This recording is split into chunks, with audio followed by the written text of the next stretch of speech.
Recording in progress. Bien, vamos entonces a dar inicio a la sesión de hoy. Les extiendo una bienvenida a cada uno y cada una de ustedes, esperando que en esta sesión podamos aprender algo más.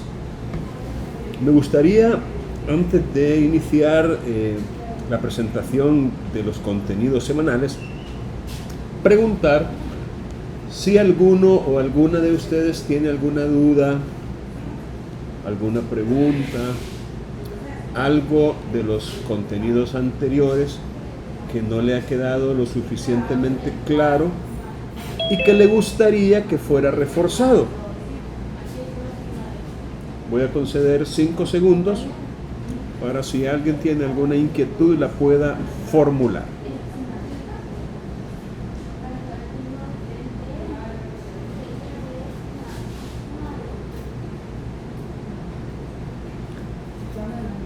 Bien, voy a asumir entonces que todo está bien por ustedes. Excelente. Bien, voy a compartir entonces en pantalla, como siempre me gusta hacer, los contenidos que se han preparado para esta semana. Quiero ver si puedo colocar la vista del estudiante para asegurarme de que todo funcione bien. Y estamos efectivamente en la semana 16. En la semana 16. El tema de la semana 16 es la ley del ejercicio notarial, de la jurisdicción voluntaria y de otras diligencias, en lo que a las disposiciones fundamentales se refiere. Esta semana comenzaremos pues el estudio y análisis de esta ley, discutiendo, para comenzar, las disposiciones fundamentales de la misma. Por si alguno de ustedes no había descubierto esta función de Canvas, aquí en la parte de abajo hay 2 botones. Uno de ellos dice siguiente y el otro dice anterior. Es una forma un poco más directa y práctica de navegar por los contenidos de los distintos módulos. De tal manera que al presionar el botón siguiente nos aparece la siguiente página o actividad que se ha colocado dentro del módulo. En cuanto a las indicaciones de la semana, bueno, la idea es que ustedes comiencen a leer y a analizar esta ley. La vez pasada les dije que junto con la ley de notariado existe otra ley que es igualmente importante y de mucha aplicación práctica. Se llama la Ley del Ejercicio Notarial, de la Jurisdicción Voluntaria y de otras diligencias. En los contenidos de la semana se han colocado algunos videos pero muy cortos, no pasan ni de 2 minutos, con una sola excepción creo, hay uno como de 2 minutos y medio, son muy cortitos, pero los preparó la Corte Suprema de Justicia, pero bueno, ahí se los dejé como para que los puedan ver. También se ha compartido un fragmento de una tesis. Ustedes saben muy bien que a mí me gusta mucho consultar y de hecho consulto y utilizo tesis que han sido preparadas por graduandos de la carrera y que nos ayudan mucho porque algunas de estas tesis son muy pero muy buenas. Al leer esta tesis, por favor, tenga en cuenta que se escribió hace ya algunos años y algunas leyes que se mencionan en esta tesis, si bien es cierto en aquel tiempo estaban vigentes, actualmente ya están derogadas. Y eso es necesario tenerlo muy en cuenta para evitar alguna confusión. No vayan ustedes, por favor, a suponer, por vía de ejemplo, que la ley de papel sellado y timbres, que se menciona mucho en esta tesis, todavía está vigente y que por ende es aplicable. No. Es importante que de alguna manera nosotros sepamos que algunas leyes ya no están vigentes en su totalidad y que por ende ya no se aplican. Pero de alguna manera, para poder comprender, digámoslo así, como el inicio, la génesis u origen de una ley, a veces resulta útil como remitirnos a la legislación previa o anterior, porque nos sirve para comprender incluso las razones por las cuales se ha promulgado una nueva ley. En esta parte del bloque de aprendizaje, y aquí quiero que por favor pongan mucha atención, vamos a elaborar individualmente un expediente notarial sobre algunas de las diligencias contenidas en esta ley. Es decir, ya se les va a explicar en la parte relacionada con la actividad evaluada, que en este caso no es de la semana, sino que es una actividad que se va a valorar al final del bloque de aprendizaje, con muchas probabilidades de que la nota que se le asigne a esta actividad sea un porcentaje de la nota del parcial. Entonces, ya vamos a remitirnos a esta actividad en donde cada quien va a elaborar y a compartir con los demás un expediente notarial hecho con fundamento en esta ley, la ley del ejercicio notarial, de la jurisdicción voluntaria y de otras diligencias, que por cierto aparece aquí en esta misma página bajo este botón, la ley del ejercicio notarial, la cual ustedes pueden, como ya se los he explicado en muchas ocasiones, ustedes pueden descargar haciendo clic en este botón que está aquí debajo del círculo con la X, en este botón. Aquí pueden descargar esta ley por si no la tuvieran. Y también está la ley de notariado, que siempre es bueno tenerla como referencia, y la tesis de que les he hablado. Una tesis que, si bien es cierto, contiene algunas referencias a leyes que ya han sido derogadas, eso no significa que su estudio no nos pueda ayudar. Tomando en cuenta, por supuesto, que no vamos a aplicar aquello que ya ha sido derogado. Entonces, les invito también, por supuesto, a leer este fragmento, este capítulo de esta tesis, para que ustedes puedan aprender. De ahí tenemos los videos, esos videos cortos de que les hablé, para que ustedes los puedan ver. Bien sencillos. 1 minuto con 10 segundos y mucha de ellas publicidad. Una mirada a la ley de notariado. Espacio de acercamiento con los notarios de la República para fortalecer las actuaciones relativas a la función notarial. Se dará inicio con el artículo 1 de la Ley del Ejercicio Notarial de la Jurisdicción Voluntaria y de otras diligencias. Capítulo 1. Disposiciones fundamentales. Artículo 1. Esta ley es aplicable a los asuntos de jurisdicción voluntaria y diligencias. Bueno, y así por el estilo, vamos a ver. Aquí está. Entonces hay 5 videos cortitos como este, para que ustedes puedan, pues de alguna manera, introducirse al estudio de estos materiales. Aquí no sé qué pasó, no me aparece el botón, se ocultó.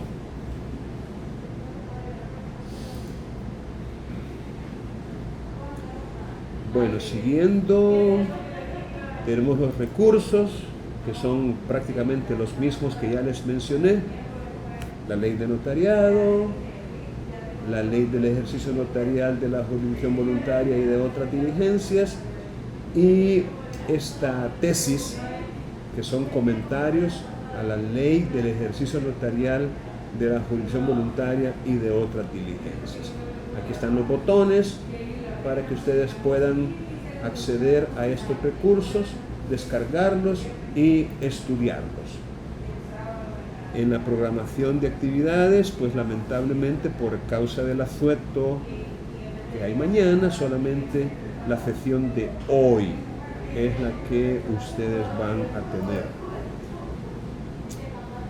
Aquí tenemos la actividad de evaluación que les hablé, y se trata, repito, de elaborar un expediente notarial en base a esta ley del ejercicio notarial.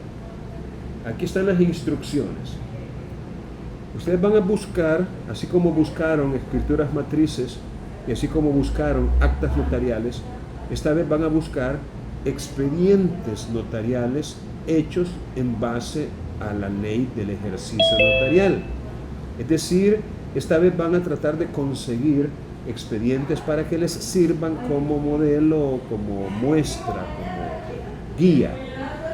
Van a seleccionar un tan solo modelo, y sin importar si coincide o no con el que algún otro compañero pueda seleccionar. Es decir, no vamos a pedir que los modelos sean diferentes. No, podría coincidir, no importa.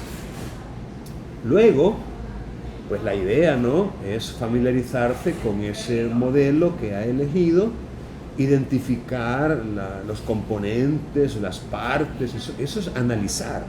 O sea, descomponer un todo en sus distintas partes, analizar el modelo, compararlo con los requisitos que la ley exige para una actuación notarial, verificar si el modelo está bueno o no, es decir, si reúne o no los requisitos establecidos por la ley, y comenzar a preparar, esta vez para su bendición, no será manuscrito, no, esta vez no, porque un expediente podría contener varias actas, varias hojas, y sería mucho pedirles que estén escribiéndolas a mano. Esta vez el expediente no va a ser manuscrito. El modelo que finalmente van a entregar el 29 de mayo, hasta antes de la medianoche, ese modelo, ese expediente, lo van a entregar en un documento PDF. Un documento PDF con cada una de las actas que forman ese expediente. Eso les va a generar el 20% de la nota, y como lo vamos a dejar para nota de parcial, sería 40. Entonces voy a hacer una adecuación aquí, porque el otro 20% será resultado de una prueba objetiva. Entonces va a tener la mitad el trabajo y la mitad la prueba objetiva. Y luego pues el lugar donde van a entregar ese expediente, pero hasta el 29 de mayo como límite máximo, ¿verdad? Y no va a ser, digamos, el archivo, sino un link, un vínculo, un enlace para poder yo descargar el archivo desde OneDrive, Google Drive, Dropbox o cualquier otro almacén de archivos en la nube. Y luego tenemos el foro de consultas de la semana que por disposición administrativa nosotros tenemos que incluir. Ok. ¿Alguna pregunta en cuanto a este recorrido que hemos hecho sobre los contenidos o el módulo de la semana? ¿Alguna pregunta? El expediente es individual. Sí, el expediente será individual, así es.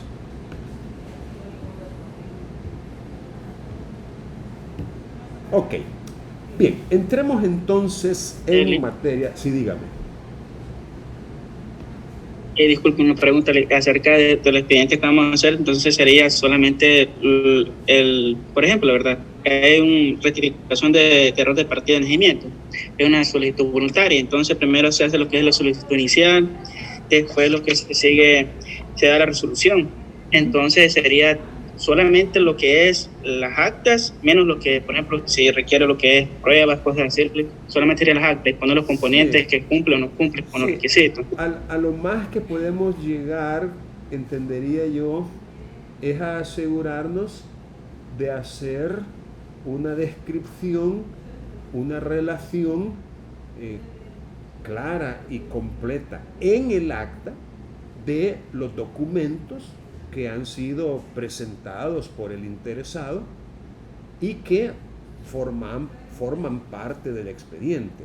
O sea, en su momento vamos a aprender poco a poco cómo se va formando este expediente y vamos a aprender que, así como en los juzgados se forman expedientes judiciales, ¿verdad? En los juzgados son judiciales, pues los notarios también forman expedientes, obviamente notariales, y el tratamiento es casi parecido, no es exactamente igual, porque en un juzgado se distingue entre los autos,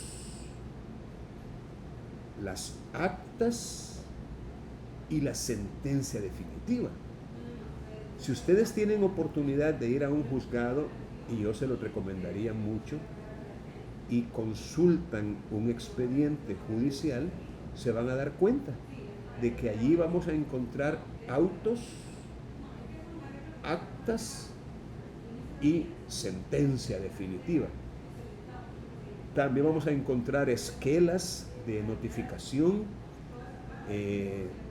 quiero ver, quizás copias de oficios que han sido enviados y por supuesto copia o mejor dicho la demanda, los escritos presentados por las partes, etcétera. O sea, es una serie de documentos, ¿no?, que unidos físicamente entre sí forman el expediente. Esa unión obviamente es física por cuanto se amarran, o sea, se le pasa un agujero y la aguja y hilo, cáñamo y se amarran los expedientes, se les coloca para su protección una carátula de cartulina identificando el expediente. Es decir, les invito, si no lo han hecho, a ver un expediente judicial, a tener contacto con un expediente judicial. Ok, el notario también forma expedientes, de alguna manera, digamos, como siguiendo el modelo de los tribunales, ¿verdad? Como siguiendo esa misma línea, pero no son exactamente iguales. La principal diferencia diría yo, es que el expediente notarial no lleva autos, actas y sentencia, sino que todo va en actas notariales. todo, todo. Lo que en un juzgado se resuelve en auto, el notario lo resuelve en acta. Ese es un acta muy particular porque no hay comparecientes en ella cuando él resuelve algo. Por ejemplo, la resolución notarial que equivale a la sentencia es conocida como el acta que contiene la resolución final. No se le llama sentencia, no se le llama acta definitiva, no se le llama acta que contiene la sentencia, no. Se llama acta que contiene la resolución final en la diligencia de, etcétera, etcétera, etcétera. Entonces, todo, repito, va en actas, pero al igual que en los tribunales, hay que ir agregando al expediente los documentos que puedan presentar las partes interesadas, es decir, los interesados en las diligencias, sobre la base de que no van a presentar escritos, sino que las solicitudes van a consignarse en actas. Si alguna de las partes tiene algo que decir, pues llega donde el notario levanta un acta y en el acta se va a hacer constar lo que esa persona quiera decir. A diferencia de los juzgados, donde para decirle algo al juez hay que presentar un escrito. A los notarios no. Obvio, también el notario libra oficios, es decir, se comunica con algunas instituciones como la Procuraduría o qué sé yo, ¿cómo se llama esta otra? El Registro Nacional de las Personas Naturales, a veces con algún tribunal. Entonces, con la Corte Suprema de Justicia, recuerdo, por ejemplo, en las diligencias de aceptación de herencia, el notario libra oficio a la Secretaría, a través de la Oficialía Mayor de la Corte Suprema de Justicia, informando que ante sus oficios se están siguiendo diligencias de aceptación de herencia. Se libra un oficio, hay que dejar copia en el expediente. Se recibe algún informe, hay que agregarlo original en el expediente. Es decir, el expediente notarial en ese sentido se parece al expediente judicial porque en él también se reúnen todos los documentos que tengan que ver con esa actuación. Así que, contestando su pregunta, efectivamente, un tan solo expediente es el que vamos a trabajar. Algunos van a tener que trabajar con la misma clase de expediente. Ejemplo, como bien lo decía el compañero, una rectificación de una partida en algún registro del estado familiar, ¿verdad? Es decir, la solicitud, digamos, la evidencia documental que se pueda presentar, la evidencia testimonial que se pueda presentar, el acta donde se le concede audiencia al síndico, en el caso de que proceda, la respuesta que hemos recibido del síndico, es decir, cualquier otra diligencia que el notario consideró conveniente hacer, y al final la resolución final. Entonces es posible que algunos compañeros coincidan haciendo la misma diligencia esta, ¿no? Pero la idea es que no todos hagan lo mismo, pues recuerden que también el aspecto colaborativo de la actividad es compartir con los demás lo que yo he hecho y recibir de ellos lo que ellos han hecho. Y así pues yo voy reuniendo, porque esa es la idea de asignaturas como esta, reunir lo que eventualmente nos va a servir, ¿verdad? Así que les invito a que continúen con eso. ¿Alguna otra pregunta? Bueno, entonces vamos a entrar de lleno en el estudio de esta ley. Y como siempre vamos a ver si podemos apoyarnos en algunos de ustedes para que me ayuden con la lectura. Vamos a ver. Necesito ver quiénes están. Comencemos con Daisy. Daisy, ayúdeme por favor a leer lo que está en pantalla. Daisy Vigil.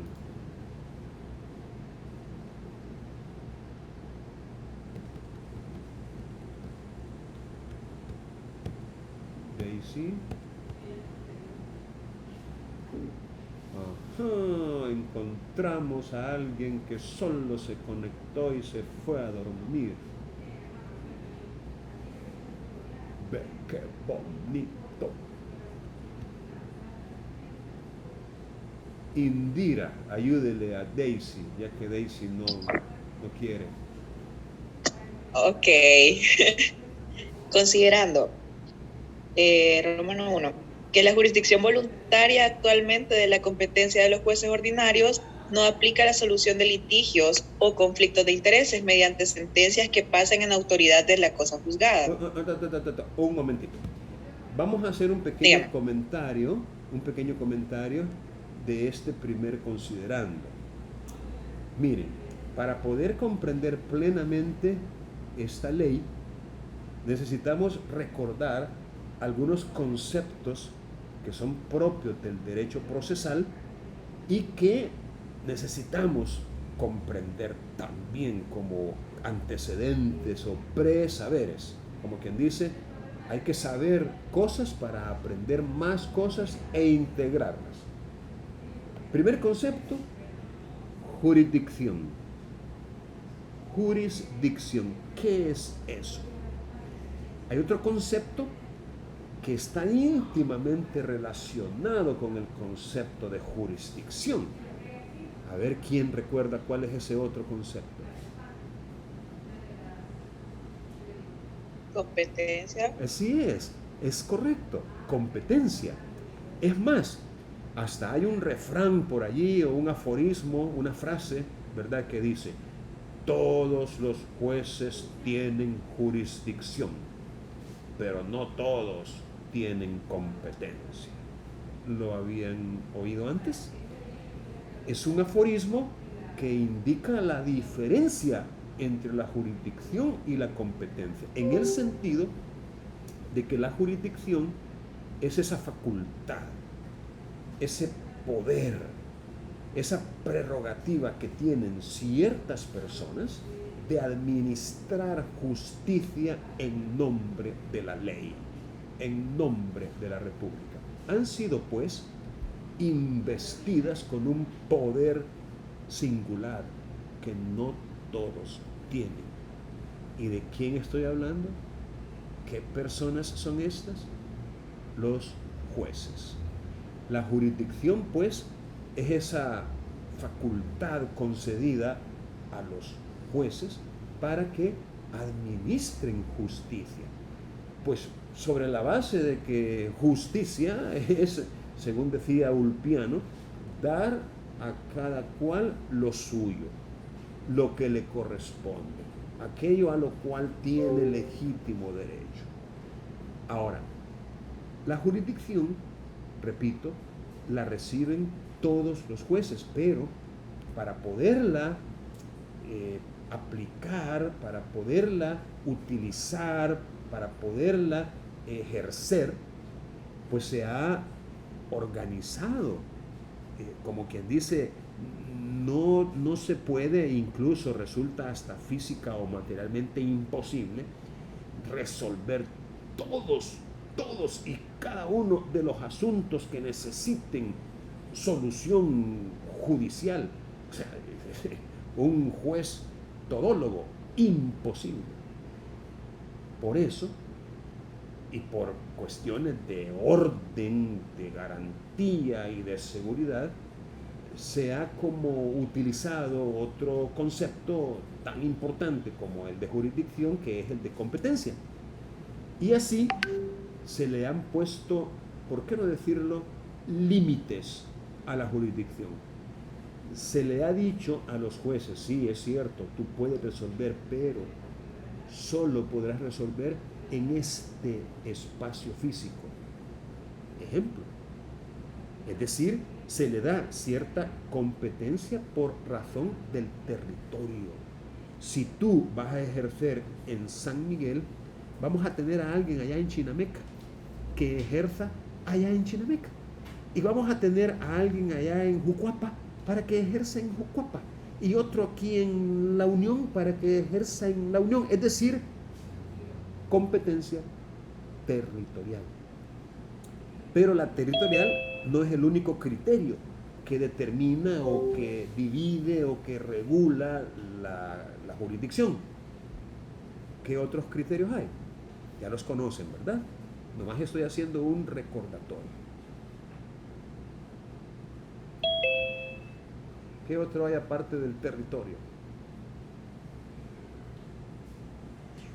Grado. Grado, así es. No es lo mismo un juzgado de paz que uno de primera instancia, o una cámara, o una sala. Muy bien, grado. Hay uno que es quizás más relevante que los demás. ¿Cuál sería? En razón de la materia y Así cuantía. es. La materia, correcto. La materia y la cuantía. Imagínense, por ejemplo, no puede llegar ante un juez de lo penal a solicitar el divorcio. Sería anacrónico e ilógico. No puede ir ante un juez de familia a acusarla por un delito penal que se ha cometido. No. Es decir, por razón de la materia, también se ha dividido la competencia. Pero hay otra, llamémosle, forma de clasificar la jurisdicción que siempre se vincula con la competencia, pero que tiene un criterio un tanto diferente. Y es el que nos interesa ahorita. Hay asuntos que implican contención, implican controversia. Hay asuntos que implican desacuerdos, pleitos, disputas, litigios. Es decir, hay asuntos que pertenecen a la jurisdicción contenciosa. El mismo nombre lo indica. Hay contención de parte. Mientras que hay asuntos que no. Es decir, hay asuntos en donde lo único que se necesita es como un sello de autoridad, un reconocimiento de lo actuado por parte de aquel que tiene el poder para hacerlo, como una especie de aval, como una especie de homologación, como una suerte de garantía de que lo que se ha hecho en virtud de un convenio está bien hecho, que no tiene ningún vicio, ningún defecto, ningún problema, como darle un sello de autenticidad o de legalidad a algo que convencional y colaborativamente o de mutuo acuerdo se ha hecho. Les pongo un ejemplo. Dos personas que se unieron en matrimonio hace X número de años, 5, 8, 10, 20 años, dos personas, lamentablemente, su proyecto de vida ya no lo pueden continuar juntos. Por la razón que sea, no viene el caso. De tal suerte que uno de ellos decide que esa relación mejor se termine. Es decir, ya no quiere estar unido o unida en matrimonio con esa persona. Pero resulta que la otra persona quiere seguir casada o casado. Es decir, no hay acuerdo en esa decisión. Hay otra vez una contradicción, porque uno quiere, pero el otro no. Pregunto, ¿ese sería un asunto a ser resuelto en jurisdicción contenciosa o en jurisdicción no contenciosa?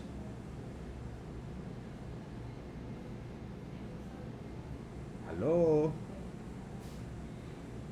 Háganme sentir que están allí y que no estoy solo. Eco.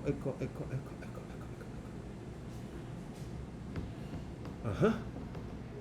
Es que ustedes no quieren que sea más específico. Vaya, pues voy a ser más específico.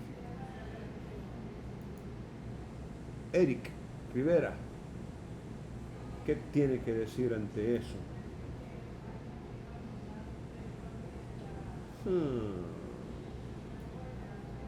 Eric Rivera a la 1.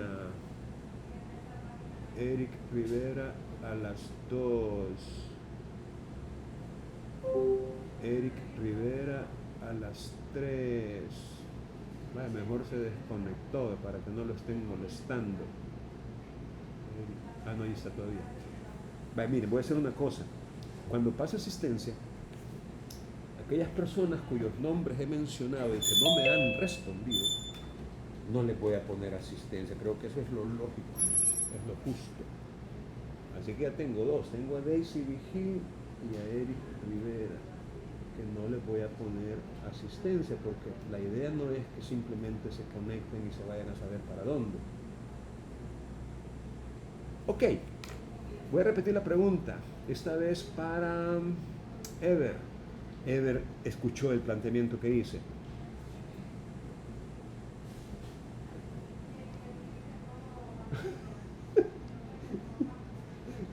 Vaya, ahí estamos. Es que estamos graves hoy, man. Hola. Yo solo, bueno, es que estoy teniendo mala la señal, solo recuerdo que estaba planteando un caso, no sé si era de familia, y que mencionaba de que los cónyuges, creo que estaba, no era de eso. Es que tengo mala señal, la verdad. Solo recuerdo que mencionó algo de matrimonio y me volví a salir y acabo de ingresar de nuevo. Vaya, pero que conste que la pregunta no era para usted todavía, ¿verdad? Pero está bien. Sí, solo es para que nos repita el caso. Miren, repito, está bien, pero vaya, yo veo aquí algunas personas que están obviamente conectadas, ¿verdad? Es más, les voy a mostrar, y aquí arriba, vamos a ver, aquí arriba dice en inglés participants. Supongo que en español lo que quiere decir es participante, ¿verdad? Pero si yo veo aquí, por ejemplo, a Daisy Vigil, a Eric Rivera y a todos los demás. Estoy. No, permítame, estoy haciendo un planteamiento. Si yo veo aquí a todas estas personas, ¿qué debo asumir? Debo asumir que son participants, es decir, que están participando en la sesión. Pero si yo le llamo y le digo, mire Daisy, mire Eric, ¿qué piensa usted de esto? Y no dice, aquí estoy, entonces no es un participante. O estoy equivocado, soy yo el que estoy mal. O explíquenme, por favor, porque de vez en cuando se me traban las carretas, como dicen vulgarmente. Estoy yo tratando de explicarles a ustedes la diferencia que hay entre la jurisdicción contenciosa y la jurisdicción no contenciosa, llamada también voluntaria. Esta última es aquella en donde no hay conflicto de intereses, no hay controversia, no hay contradicción, no hay pleito, no hay desacuerdo. Lo que se necesita es que la autoridad competente le coloque un sello de legitimidad a aquello que hemos decidido hacer. Ejemplo, esta misma pareja, después de 5, 8, 10, 20 años de estar casados, de común acuerdo, deciden terminar su relación matrimonial, es decir, divorciarse por mutuo consentimiento, y se ponen de acuerdo en todo, que quién se va a quedar con el chucho, que quién se va a quedar con el carro, que quién se va a quedar con los gatos, que quién se va a quedar todo, que cuánto le va a pasar uno al otro, que quién se queda con la casa, que quién se queda con el rancho en la playa, que quién se lleva los vehículos, en todo se ponen de acuerdo. Yo creo que la pregunta es innecesaria, ¿verdad? ¿Habrá necesidad de demandar uno al otro en ese caso? No, porque no estamos en presencia de una jurisdicción contenciosa en ese caso, sino en presencia de una jurisdicción que no implica contención, sino más bien acuerdo, voluntad de ambas partes de terminar el asunto por la vía amable, amigable. Entonces, a eso se refiere, repito, cuando dice jurisdicción voluntaria. Esta ley del ejercicio notarial, voy a consultar su fecha para estar un poco más seguro.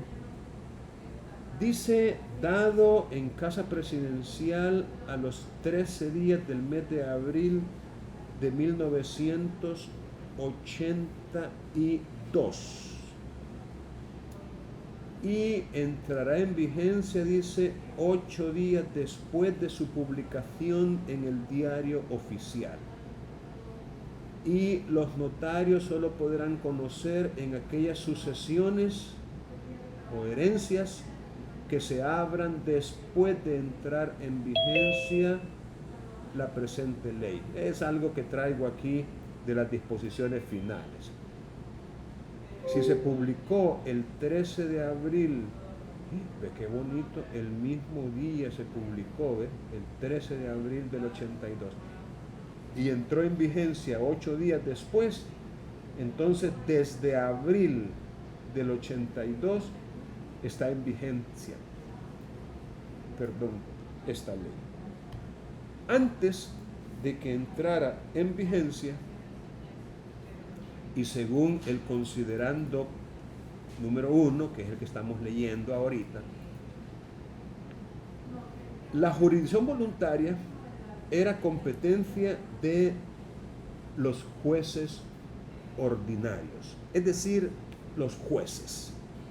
Ellos eran los únicos autorizados, facultados, investidos con la jurisdicción y con la competencia para poder resolver también estos asuntos que no implican conflicto de intereses, que no implican la solución de un litigio y que por ende no pasan en autoridad de cosa juzgada.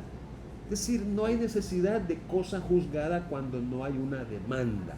La jurisdicción voluntaria es un asunto que se resuelve pacíficamente.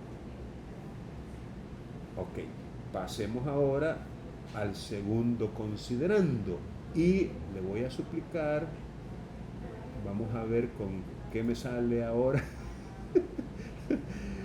Aquí tengo a Giselle Flores. Ayúdenme a seguir leyendo, Giselle, por favor. El Romano 2. El Romano segundo.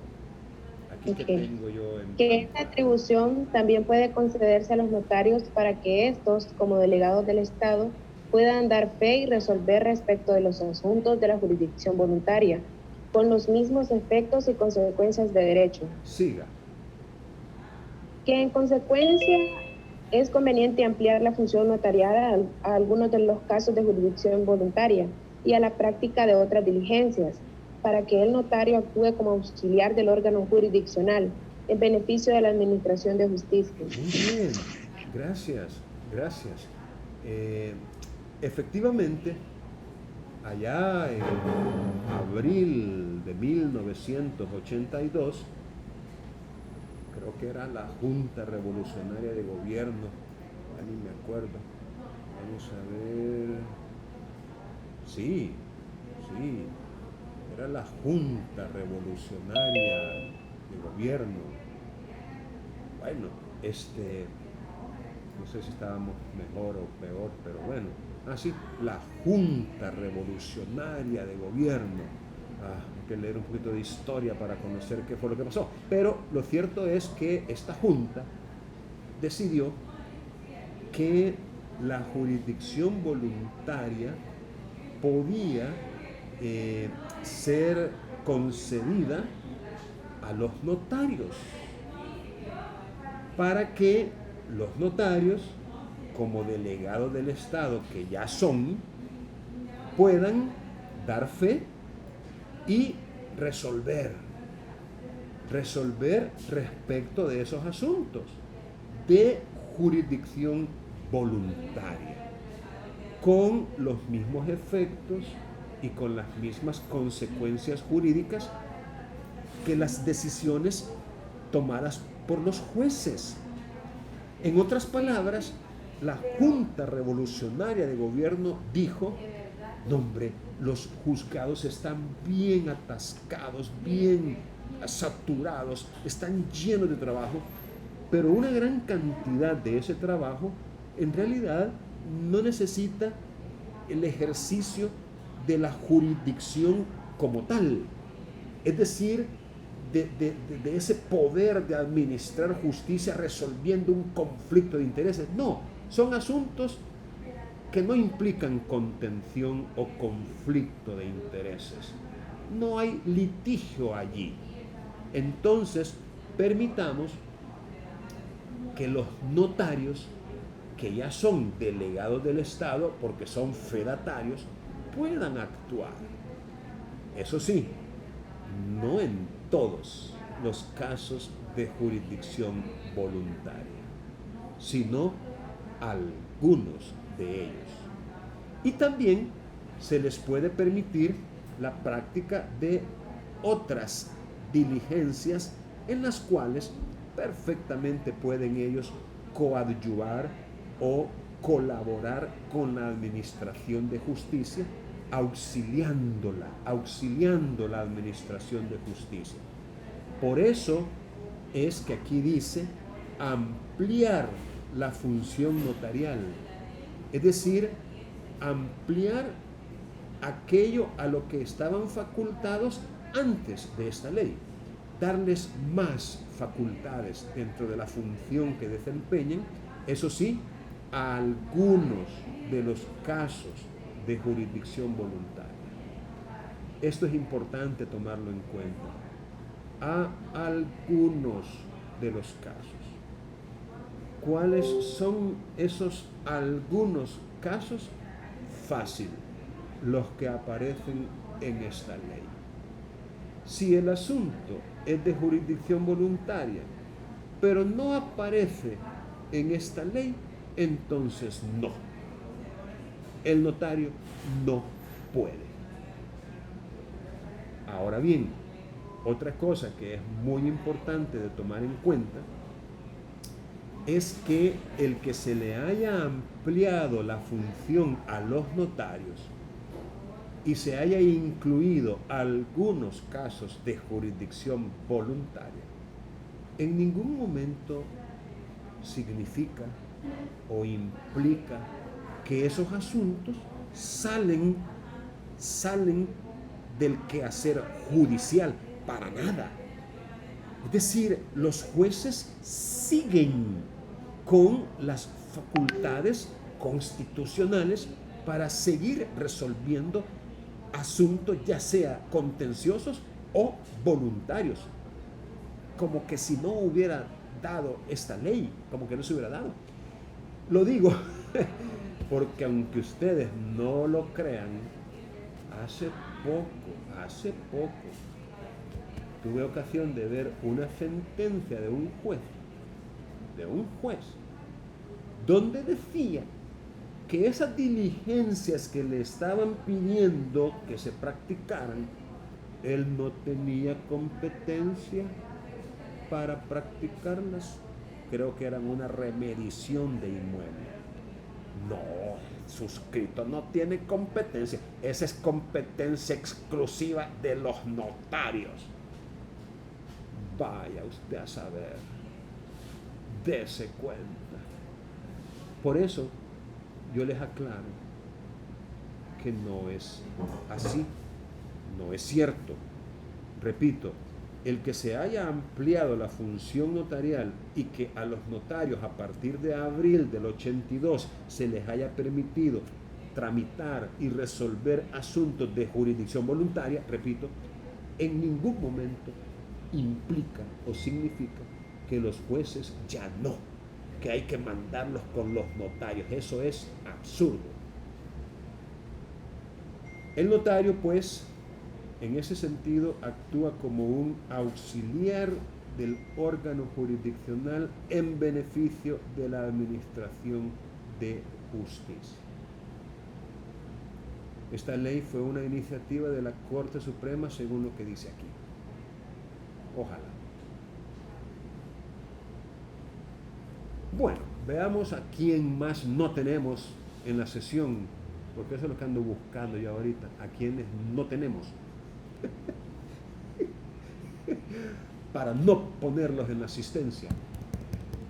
Heidi Yulisa, ayúdenme usted a leer, por favor. Heidi Yulisa Barahona.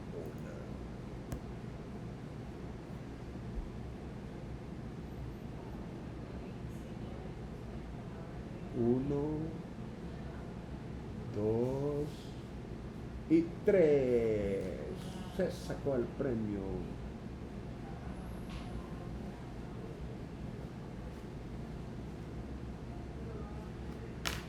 Bueno, busquemos a alguien más que no esté. Ay, hombre, cómo gozo con ustedes, hombre. Reinaldo González, 2 veces lo tengo aquí. Vaya, a ver, ahí tiene que estar entonces, Reinaldo. Reinaldo. Sí, ok, ayúdeme por favor a leer ahí en la pantalla. Sería el artículo 1, ¿verdad? Sí, por favor. Dice, esta ley es aplicable a los asuntos de jurisdicción voluntaria y diligencias que en la misma se confía a los notarios sin perjuicio de las actuaciones notariales que determinen otras leyes. Artículo 2. El interesado podrá optar por el procedimiento ante el notario conforme a la presente ley o ante el juez competente conforme al Código de Procedimiento Civil por sí o por medio de apoderado especial o general con cláusula especial. Si fueren varios los interesados, será necesario el consentimiento unánime de ellos para iniciar o continuar el trámite notarial.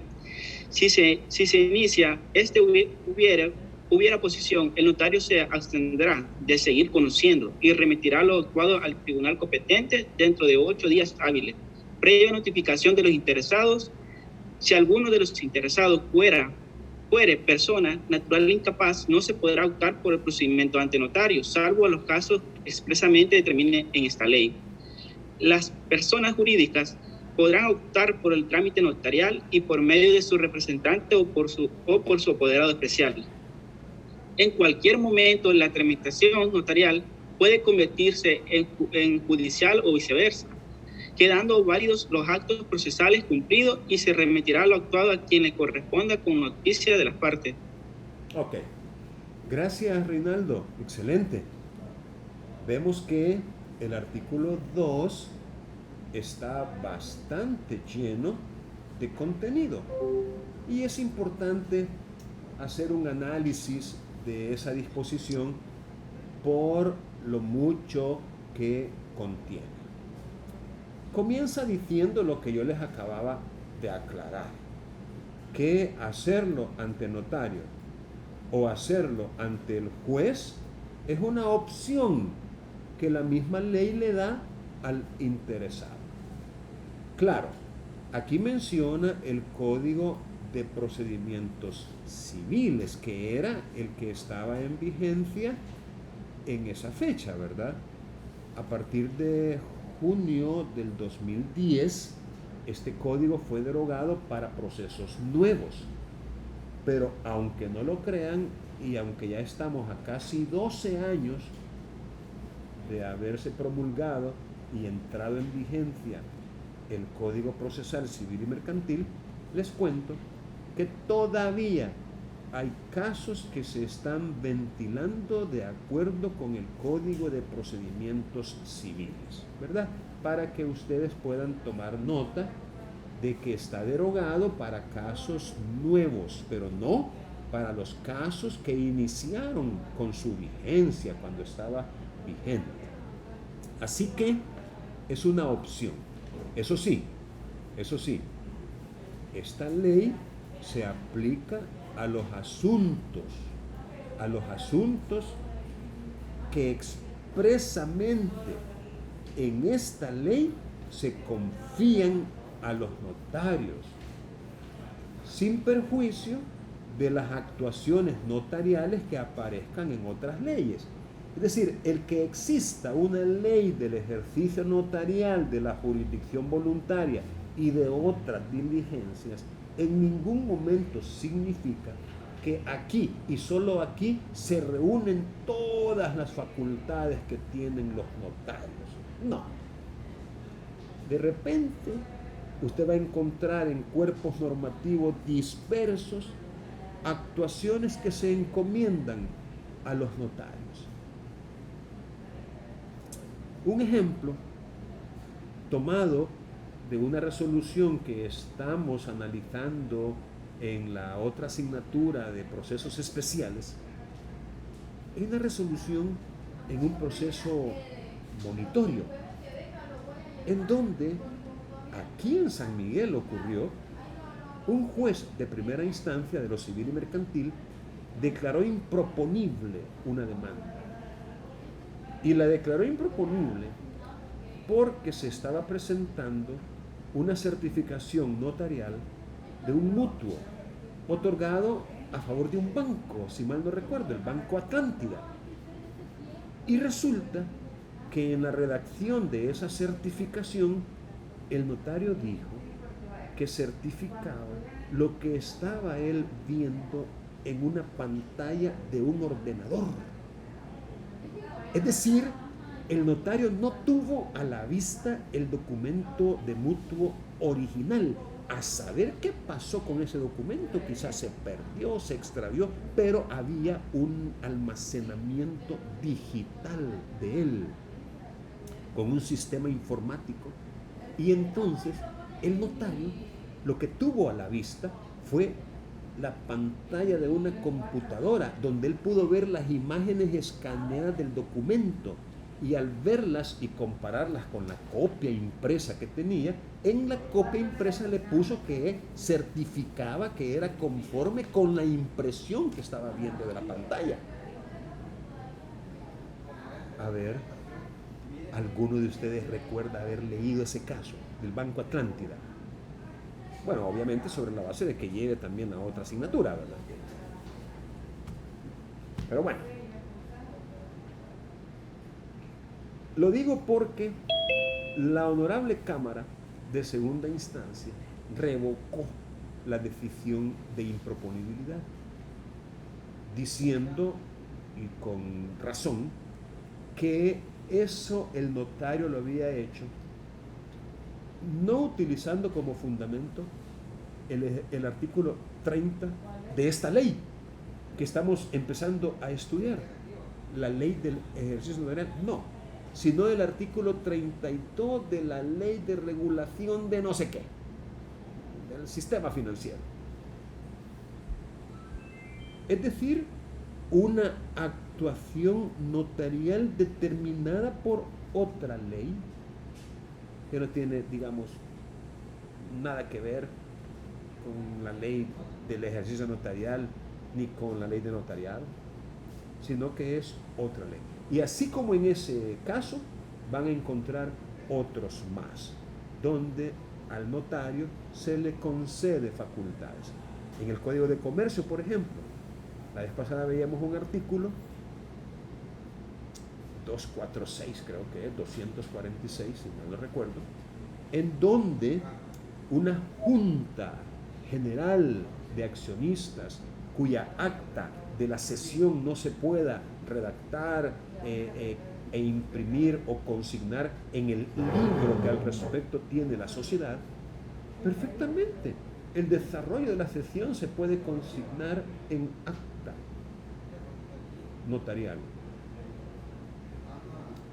es decir, en el protocolo de un notario. Así lo dice el Código de Comercio.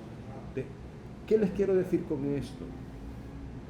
Y esa es la razón por la cual, óiganlo bien, cuando vayan al examen de suficiencia para ser autorizados como notarios o notarias, no van a llevar solamente la ley de notariado y la ley del ejercicio notarial, qué galán que solo esas dos leyes sirvieran como base para el examen que les van a hacer.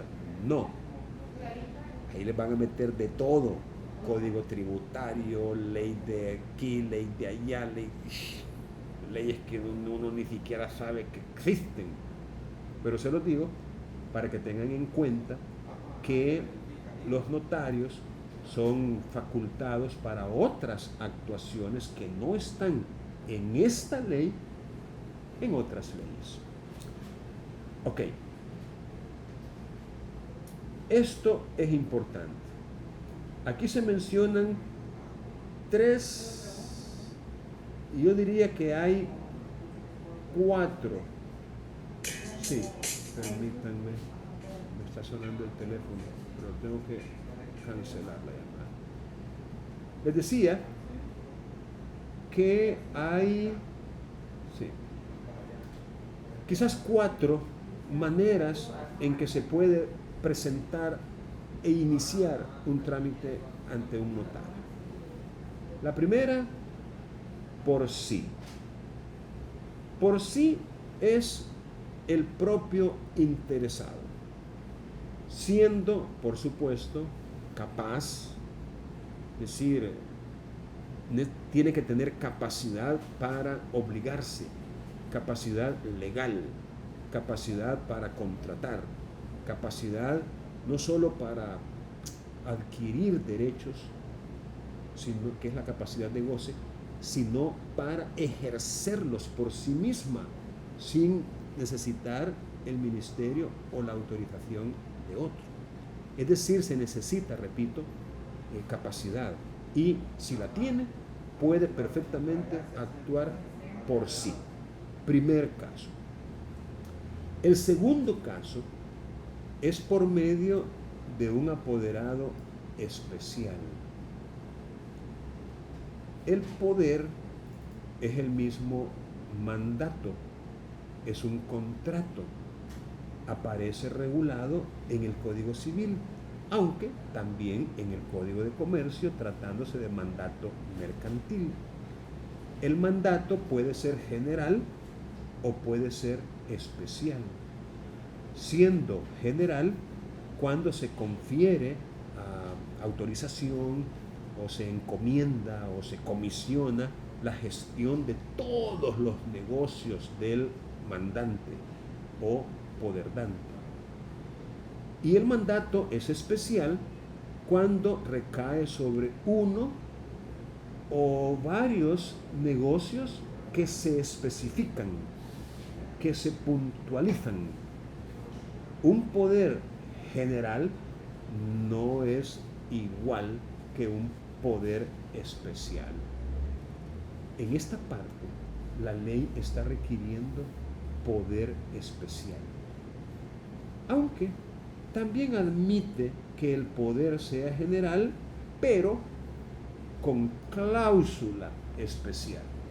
O sea, el poder podría ser general, es decir, incluir todos los negocios, pero tiene que llevar una cláusula especial. Les pongo un ejemplo. El dueño de un terreno sabe que el terreno tiene una área o capacidad superficial distinta de la que dice la escritura de propiedad.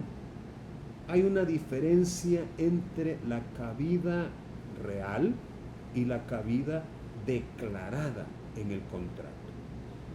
Eso es la situación fáctica que permite unas diligencias que se conocen como remediación de inmuebles. Pero resulta que el propietario de ese terreno no se encuentra en el país, sino que vive en el extranjero. Entonces decide ir donde un cónsul allá en el extranjero, y el cónsul le redacta un poder general administrativo para que el apoderado aquí en el país, en nombre y representación de su poderdante y como si él mismo lo hiciera, pueda hacer todo lo que estime conveniente para la seguridad y garantía de sus bienes, sean estos muebles, inmuebles, valores, dinero, etc. Así, un poder general administrativo. Pregunto, si usted ya fuera notario, ¿admitiría e iniciaría el trámite con un poder general administrativo? Entre, digamos que en la mención que hizo el cónsul decía que puede hacer todo lo que sea necesario, todo. Ese es el carácter general, todo, cualquier cosa que sea indispensable para la gestión eficaz de los bienes y la administración de los bienes del mandante. El ejemplo que les estoy dando, y ojalá nunca se les olvide, es que no podría, porque según este artículo, ante el notario se puede optar por sí o por medio de apoderado especial. O si el poder es general, está bien, pero que traiga una cláusula especial para esa diligencia. Miren, si somos estrictos como deberíamos ser, aunque dijera cláusula especial, faculta especialmente a su apoderado para que pueda remedir todos y cada uno de los inmuebles que estén a nombre del poderdante, pudiendo a ese efecto ir ante notario competente y gestionar todo lo que sea necesario para la remediación de cualquier inmueble. Si somos estrictos, esa cláusula está mal hecha porque no tiene ese carácter especial que la ley requiere. Es una cláusula especial aquella que de manera clara, expresa y puntual indica cuál es la gestión o gestiones que hay que hacer, pero de manera expresa. Por vía de ejemplo, faculta especialmente a su apoderado para que pueda personarse ante un notario e iniciar, tramitar y concluir diligencias de remediación de un inmueble que tiene ubicado en X lugar y que según la escritura es de 380 metros cuadrados, pero que en realidad podría tener más o podría tener menos. Es decir, cláusula especial, repito, es una en donde se determina con exactitud qué es para lo que está facultando a su apoderado. La otra manera en que se puede optar es en el caso de las personas jurídicas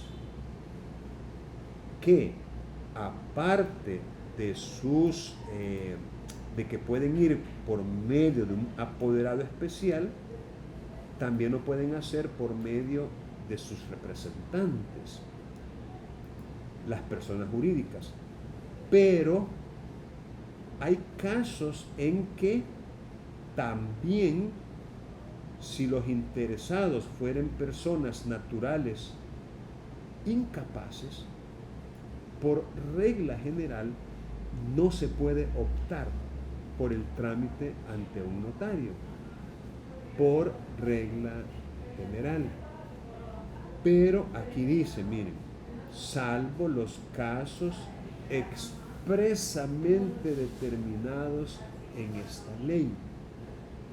Cuando usted encuentre alguno de esos casos expresamente determinados en esta ley, ojo, no significa que la persona natural incapaz es la que va a comparecer por sí misma, no,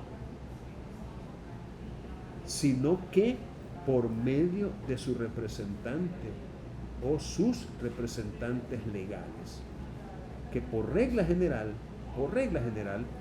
en el caso de personas naturales, por regla general son los padres, ya sea ambos o uno de ellos. Ellos son quienes representan legalmente a sus hijos incapaces, sea incluso, aunque sean mayores de edad, porque recuerden que la incapacidad no solamente proviene de la minoría de edad, también hay incapacidad por otras razones.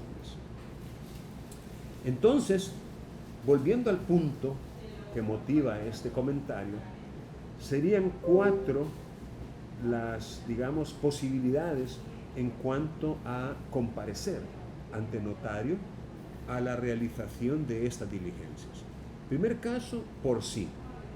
Una persona que es plenamente capaz de obligarse y de contratar, que comparece en persona. Segundo, apoderado especial. Tercero, apoderado general con cláusula especial. Y cuarto, sus representantes legales, cuando es persona jurídica o cuando es persona natural, pero estamos en esos casos excepcionales en que sí se podría optar ante notarios, que son contaditos con los dedos de la mano, ya que por regla general, si alguno de los interesados es persona natural incapaz, no se puede optar ante notario. Tiene que ser necesariamente ante juez. Ok, llama la atención que cuando son varios los interesados, para iniciar o para continuar, si ya estuviera iniciado el trámite, será necesario el consentimiento unánime. Unánime. Eso significa que todos los interesados deben consentir, deben estar de acuerdo. Miren, es muy común hoy en día, y quizás siempre lo ha sido y lo seguirá siendo, que las personas se mueran sin hacer testamento. Eso es muy común. Cuando una persona se muere sin dejar testamento, resulta muy frecuente que las personas llamadas a heredar sean varias. Eso es muy frecuente, porque el Código Civil, en el artículo 988, si algunos lo recuerdan, menciona a varias personas al mismo tiempo como personas con vocación sucesoria.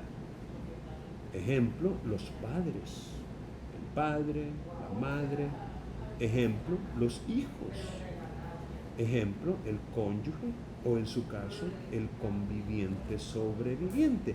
En otras palabras, una persona podría al morir dejar 2, 3, 5, 9, llamémosle herederos potenciales. Es decir, familiares que tienen vocación sucesoria.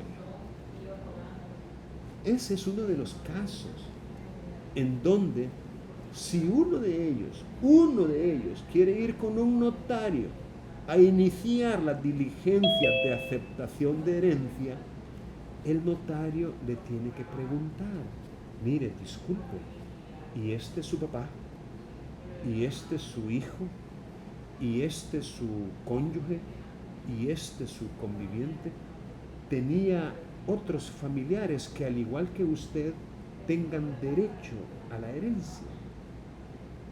En el momento en que le diga: sí, de hecho nosotros somos 6 hermanos, ejemplo, pues sí, porque yo soy hijo, pero también están mis abuelos, también está mi mamá, o la mujer que dejó, que no es mi mamá, pero con ella convivió por años, también están ellos. En el mismísimo instante en que el notario sepa que los interesados son varios, debe recordar lo que tengo yo marcado aquí. Si fueren varios los interesados, será necesario el consentimiento unánime. Todos tienen que estar de acuerdo en iniciar el trámite.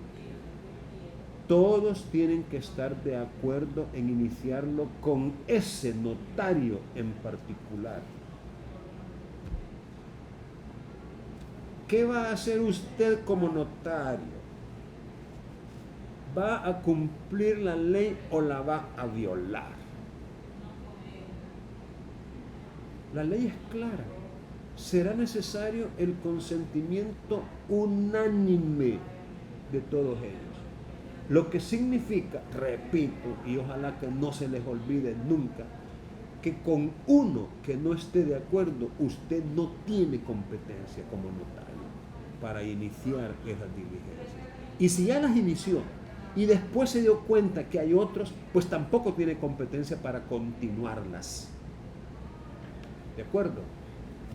¿Soy lo suficientemente claro o quedan dudas en cuanto a lo que estoy tratando de enseñarles? Ok, vamos a terminar ya porque me imagino que ya están aburridos de estar escuchando, porque como no participan así, ¿verdad? Preguntando, una tristeza. Pero bueno, vamos a dar por finalizada, a menos que tengan alguna pregunta.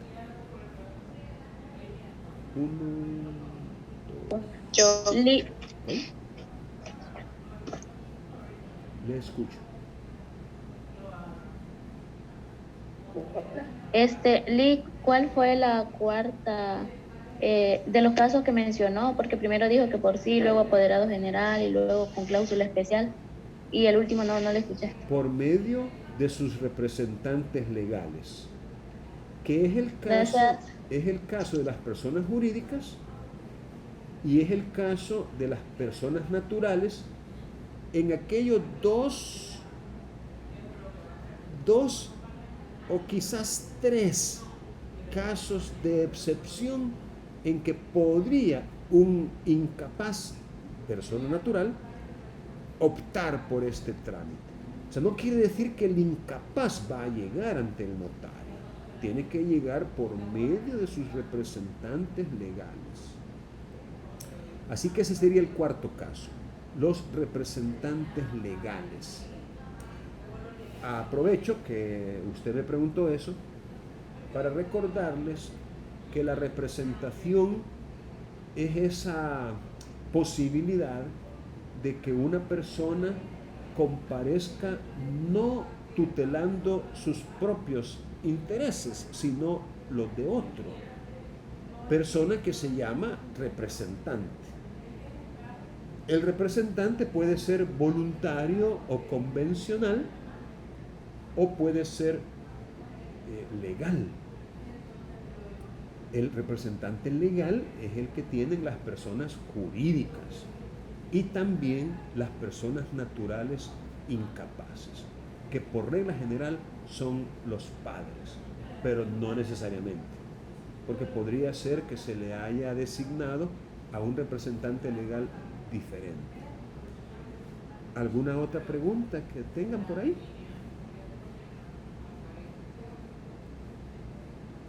En el caso de que no estén de acuerdo, entonces, y él tendría que dejarlos, ¿quién sería a cargo? El juez competente. Hay otro artículo. Vamos a ver.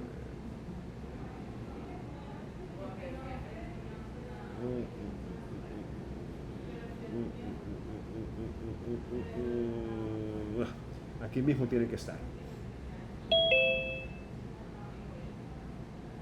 Aquí mismo está. Fíjense que la manera de proceder cuando no hay el consentimiento unánime es parecido a cuando se presenta oposición.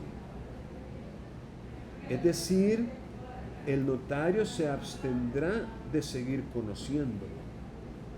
Eso es lo que tiene que hacer el notario. Dictar en acta una resolución donde apareciendo del informe, apareciendo de lo que dijo, apareciendo de la certificación de partida que tuve a la vista, apareciendo de qué sé yo, que existen otras personas que son interesadas en las presentes diligencias, quienes no han expresado su consentimiento, entonces el suscrito notario resuelve abstenerse de seguir conociendo y remítase lo actuado al tribunal competente dentro de 8 días hábiles, previa notificación de los interesados ya constituidos. Entonces tendría que actuar de la misma forma como si hubiera oposición. De hecho, este otro inciso también lo permite. En cualquier momento la tramitación notarial puede convertirse en judicial. Es decir, el suscrito notario considera necesario convertir la presente actuación notarial en judicial en vista de que se ha tenido conocimiento de que existen otras personas que también son interesadas, pero que no han expresado ante el suscrito notario su consentimiento para las presentes diligencias. Es que mire, uno tiene que curarse en salud y prever que si esos interesados que se están quedando por fuera resultan afectados, que es lo más probable, después a usted le van a venir a reclamar: bueno, señor notario, que usted no sabía que se necesitaba el consentimiento unánime de todos los interesados. ¿No sabía usted que existía yo? La única defensa que lo puede salvar a usted: no, yo no sabía. No, me perdona, pero no me di cuenta. Mira, este su hermano es bien gañán, este hermano suyo sí que es pícaro, me engañó. Pero si de documentos fidedignos resulta, ejemplo, mira, usted tiene una certificación de partida de defunción, se la trajo el interesado, se llama Roberto Carlos, el interesado, y le dijo: mi papá se murió, mire qué tristeza, aquí tengo la partida de defunción de él, yo soy el único hijo que él dejó. Usted le puede creer porque no tiene motivos para dudar, pero al leer la partida de defunción dice: dio estos datos Franklin Antonio y los apellidos, quien manifiesta ser hijo del difunto. ¡Ah! Franklin Antonio, y usted tiene a Roberto Carlos ahí enfrente. Y usted que no sabe leer, eso le va a decir Franklin Antonio cuando usted le termine las diligencias a Roberto Carlos y lo deje por fuera a Franklin Antonio, que no leyó la partida de defunción de mi papá, donde dice que yo di los datos como hijo que soy de él. La moraleja del asunto es que ante la menor sospecha de que el fulano que tiene enfrente, mire, ¿qué pensaría usted si le llegan con un trámite de estos cuando ni siquiera han enterrado al difunto? Y hay casos como ese, ni lo han enterrado cuando ya están buscando al notario para que les arregle. O sea, hay que ser vivos, hombre, no hay que ser ingenuos en este mundo en el que vivimos. Hay que manejar a la defensiva. ¿Alguna otra preguntita? Bueno, entonces vamos a terminar de... Que le voy a creer a un Roberto Carlos. Sí, yo le creo a usted. A menos que haya estado escuchando lo que yo estaba explicando. Bien, vamos a dejar ahorita de grabar para poder pasar la asistencia. Recording stopped.